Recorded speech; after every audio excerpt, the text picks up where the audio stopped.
there's going to be a backstory. It stewed from DJing in Toronto, Okay. and then from Toronto, um, there was I don't even know if I should call him like a. I'll call him like a representative Okay. from Princess Cruises. Ooh. And so what happened was he was at my like he was in the city doing interviews or something for something else, Right. and he came to the establishment I was playing at, Mm-hmm. and he just we just started talking. Like he's like, "Have you ever thought about DJing on a cruise ship?" And I'm like, "Yeah, sure." And like this is before I even knew his title or anything. And I'm like, "Yeah, Ah. sure." Like he's like, "Have you traveled anywhere DJing?" And I'm like, "Yeah, like within Canada, a bit in the States." Mm-hmm. And he's like, "Oh." And he's like, "Do you have a card?" So gave him my card. Sure Mm-hmm. enough, I'm like, he's like, "I know you're busy doing your stuff." Mm-hmm. Um, such an amazing guy. His name was Matt, and so he's like, I'll message you tomorrow. I'll give you some more details.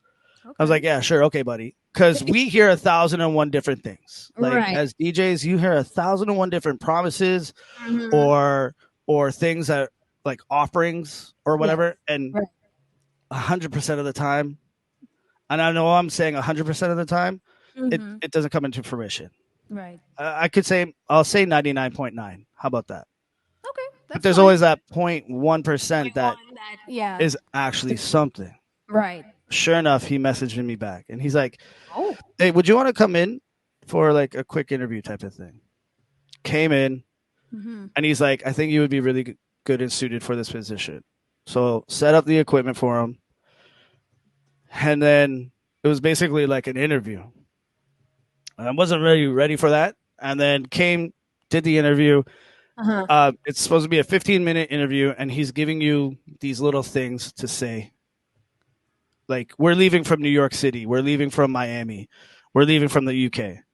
And then, Okay. so the first one he says, we're going to leave shore from New York City going down south.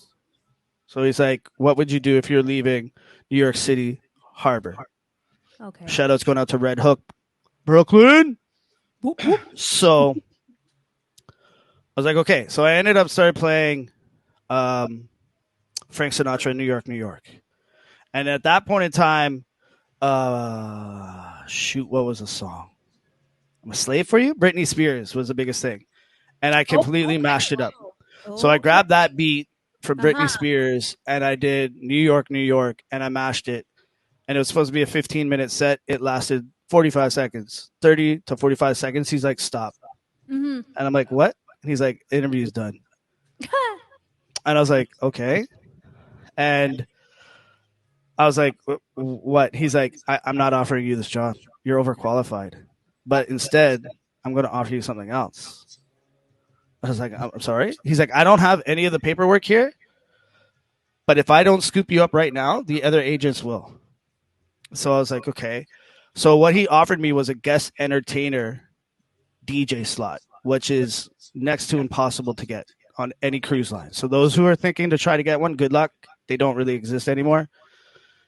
Hmm. And I'm not trying to put you down or anything. It just doesn't exist. A lot of things don't exist now because of COVID. But Right. um, so like they would fly me in, and then Mm-hmm. I would do like a random cruises here throughout the Caribbean, and then I could play at different areas or Bahamas or Saint Wow. Saint Martin or stuff. So I did that for years.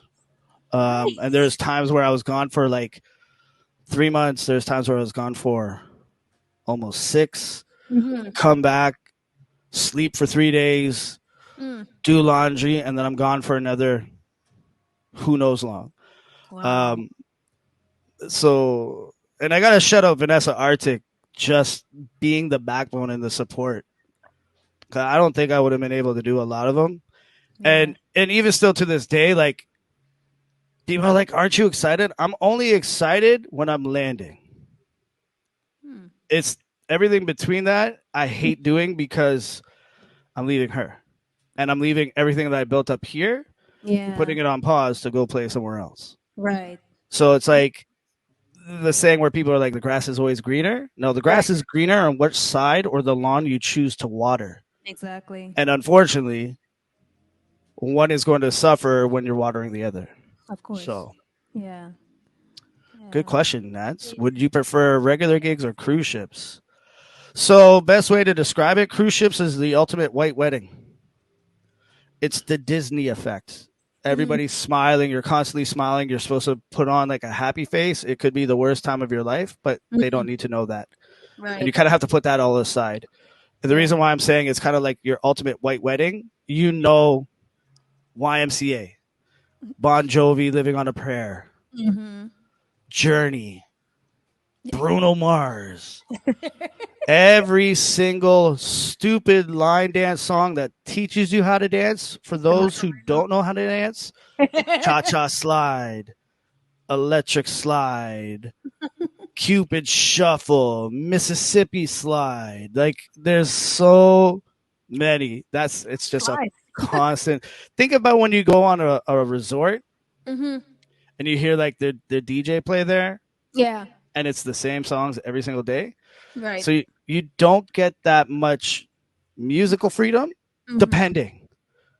Me, I got to create different little parties with on the ship. So I did like an Okay. 80s, I did a 70s disco, I did a Motown, I did a 50s 60s hour. I Mm-hmm. did honky hits, which for those who don't know what honky hits is, it's yacht rock or AM gold classics. Mm. So I got to do different parties here and there. Things I couldn't do is like a super hip hop night, Right. or I did like a 90s R&B night. That Mm-hmm. worked pretty well depending on the clientele that you got. Yeah. 90s cheese or just cheese period, that did really well. Like But DJ generally Pete. speaking, you kind of had to basically like a white wedding. And I'm Yeah. sorry I keep calling it a white wedding, but we all know what those are like. It's like the scripted Mm-hmm. Cookie sure cutter. shots, Right. the typicals, right? Yeah. Yeah. And it had to all be clean. Of course. So, as I was told, you're playing for 3 year olds to Mm-hmm. 103 year olds. Right. So, plan accordingly. Yes. And then Exactly. because of that, I made contacts on different islands. So, Mm-hmm. St. Martin was one of them. Shout Okay. outs going out to Blue Dogs right on French Street, which was right beside the casino, right off of French Street. Mm-hmm. In St. Petersburg side, which is the Dutch side. Mm-hmm. Unfortunately, the a lot of it got really, really damaged on one of the last hurricanes that they had. Mm-hmm. Yeah. And one of my actual favorite barbershops in the Caribbean also got completely demolished, which was very Oh. heartbreaking. The last time I was there, it was, Yeah. yeah. Agile calls it work crates. Yeah, I have a crate called WPM, and that stands for White People Music. No lie. Not afraid to say it. It is what it is, right? It is what it is. So you have like Beyonce's Put a Ring on It, Single Okay. Ladies, and Right. Macarena, like you said earlier.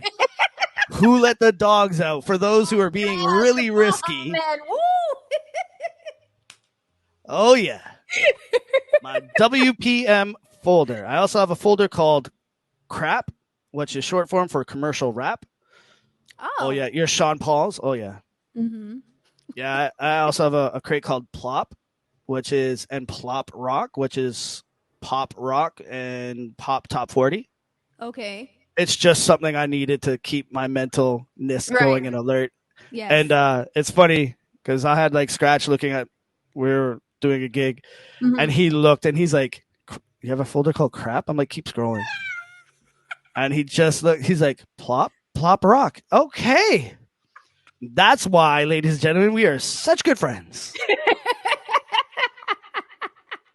Shout out to my brother, starting from scratch. Oh man, that's You funny. can't take. I'm jokes all the time. I can't even take myself seriously. If I can't laugh at myself, then something's wrong. Right. So Yeah. did you get any cuts from them? Beer bottles bashing over your head? I No, hope I not. got a couple of sleeves that were kind of drenched, but no, because kind Still of looking good. I've been lucky. I will say this: I've been lucky enough. I haven't been booed, and if Okay. it has been booed, it's been due to technical difficulties, i.e., somebody stepping on like a plug and pulling it out. And it's not a crowd that's booing; it's an individual who just Okay. has zero brought up C. Got you. So we'll just leave it at that. So I've Yeah. never been booed in the city of Toronto Good. or the world for that. And that's a big thing being said from Toronto, the screwface capital of the world. And yeah, Wait, it just makes you stronger. y'all the Screwface cap? I thought it was New Yorkers. Cause we had that meme of like, I mean, Y'all I gone soft. for I'm real? just kidding. I love it. You're like, wait, really? Oh yeah.